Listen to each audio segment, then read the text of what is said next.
రామాయణంలో అయోధ్య నగరం ఈ నది ప్రక్కన గలదు?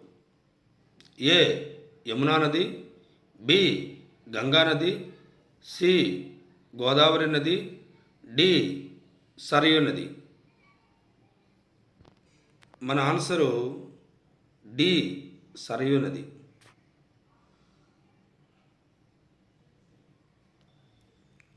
రామాయణంలో రాముడు ఏ మాసంలో జన్మించాడు? ఏ వైశాఖ మాసం, బి శ్రావణ మాసం, సి చైత్రమాసం, డి భాద్రపద మాసం. మన ఆన్సరు సి చైత్రమాసం.